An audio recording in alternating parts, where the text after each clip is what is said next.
అదే RTV app వార్తల్ని క్షణాల్లో చదివే అవకాశం ఉంటుంది. ఒక న్యూస్ పేపర్, ఒక టెలివిజన్ ఛానల్ మీ చేతుల్లో ఎప్పుడూ ఉంటాయి.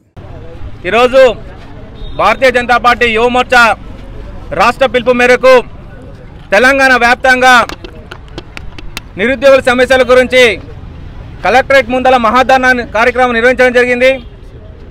ఏదైతే గతంలో తెలంగాణ సాధించుకున్న కాంచి కూడా నేటి వరకు కూడా నిరుద్యోగులకు అన్యాయం జరుగుతుంది.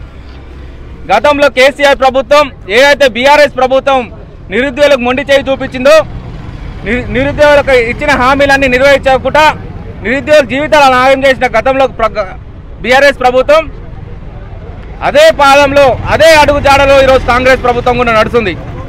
గత ఎలక్షన్స్లో కాంగ్రెస్ ఇచ్చిన హామీలు ఏవైతుందో గ్రూప్ 1లో ప్రిలిమ్స్లో 1:100 పరంగా క్వాలిఫై చేశామని చెప్పి రాష్ట్ర ప్రభుత్వం చెప్పింది. దాంతోపాటు గ్రూప్ 2, గ్రూప్ 3లో కూడా అదనంగా పోస్టుల్ని కేటాయిస్తామని చెప్పింది. జాబ్ క్యాలెండర్ విడుదల చేస్తామని చెప్పింది. దాంతోపాటు 46 జీవో వల్ల కానిస్టేబుల్కి అన్యాయం జరిగిందని చెప్పి 46 జీవో ప్రకారం కూడా కానిస్టేబుల్ న్యాయం చేసేటట్టు ఆ జీవోని రద్దు చేస్తామని చెప్పింది. దాంతోపాటు ఏదైతే మెగా డిఎస్సి 25,000 టీచర్ పోస్టులతోని మెగా డిఎస్సిని ఏర్పాటు చేసి నిరుద్యోగులకు న్యాయం చేస్తామని చెప్పి కాంగ్రెస్ పార్టీ ఆ రోజు హామీలు ఇచ్చి ఈరోజు దున్నపోతు మీద వర్షం పడే విధంగా ఈ కాంగ్రెస్ పార్టీ చేస్తుంది.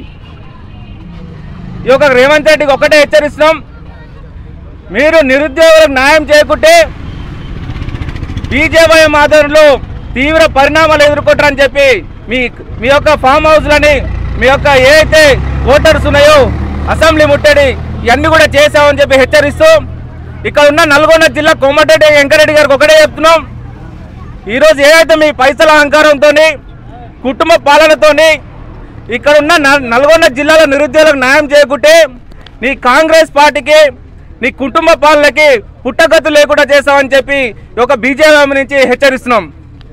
ఏదైతే మీరు ఇచ్చిన నిరుద్యోగ సమస్యలు ఏదైతే నిరుద్యోగ హామీలు మీరు ఏదైతే ఇచ్చిరో అవి రానున్న రోజులు తొందరలో అమలు చేయకుంటే రానున్న రోజుల్లో పెద్ద ఎత్తున ఉద్యోగం చేస్తామని చెప్పి ఈ యొక్క రాష్ట్ర ప్రభుత్వాన్ని హెచ్చరిస్తున్నాం. దాంతోపాటు ఈరోజు తెలంగాణ రాష్ట్ర పోలీస్ శాఖ కూడా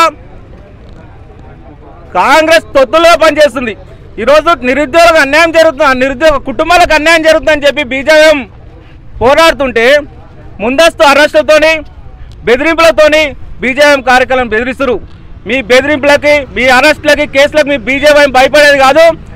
నిరుద్యోగ కుటుంబాల్లో ఆనందం చూసే వరకు నిరుద్యోగ సమస్యలు పరిష్కారం వరకు మా యువ మోర్చా మీ కేసులకు భయపడకుండా మీ అణిచివేతకు భయపడకుండా మేము ఇదే విధంగా రాష్ట్ర వ్యాప్తంగా ఉద్యమం చేస్తామని చెప్పి ఈ పోలీస్ శాఖ కూడా హెచ్చరిస్తున్నాను. ఈ నిరుద్యోగుల పక్షాన భారతీయ జనతా యువ మోర్చా ఎప్పుడు అండగా ఉంటుంది. అయ్యా రేవంత్ రెడ్డి, నిరుద్యోగులు మిమ్మల్ని గొంతుమ కోరికలు అడుగుతలేరు, నీ ఆస్తులు వాట అడుగుతలేరు. నువ్వు గతంలో ప్రభుత్వం రాకముందుకు ఏదైతే చెప్పిన హామీలు మాత్రమే ఈరోజు నిరుద్యోగులు అడుగుతున్నారు.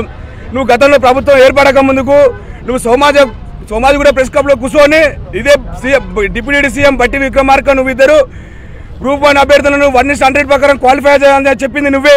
గ్రూప్ 2, గ్రూప్ 3లో అదనంగా పోస్టులు భర్తీ చేసి నోటిఫికేషన్ ఇస్తాను చెప్పింది కూడా నువ్వే.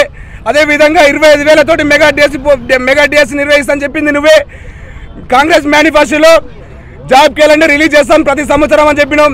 ప్రభుత్వం ఏర్పడి 7 నెలలు కావస్తున్నా ఇంతవరకు ఒక్క నోటిఫికేషన్ విడుదల చేయలేదు. నువ్వు వీటి అన్నిటికీ సమాధానం చెప్పాలని చేతగాని దద్దమవు నువ్వు.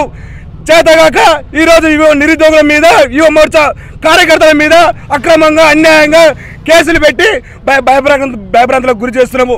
రేవంత్ రెడ్డి ఒక్కడే హెచ్చరిస్తున్నాం నేను భారతీయ జనతా యువ మోర్చా నుంచి, నిరుద్యోగులారా మీరెవరు అధైర్యపడొద్దు. మీకు అండగా భారతీయ జనతా పార్టీ కానీ యువ మోర్చా నాయకులు కానీ అండగా ఉంటారు. ఈ ప్రభుత్వాన్ని కుర్చీ నేల గిరిచి మీకు అండగా ఉంటాం. ఈ ప్రభుత్వాన్ని మెడలు పెంచి మీ నిరుద్యోగుల సాధన కోసం భారతీయ జనతా పార్టీ కృషి చేస్తుందని ఈ విధంగా తెలియజేస్తున్నాం. మరిన్ని వీడియోస్ కోసం ఛానల్ ని సబ్స్క్రైబ్ చేయండి, లేటెస్ట్ అప్డేట్స్ కోసం వాట్సాప్ ఛానల్ ని ఫాలో చేయండి అండ్ లింక్ డిస్క్రిప్షన్ లో ఉంది.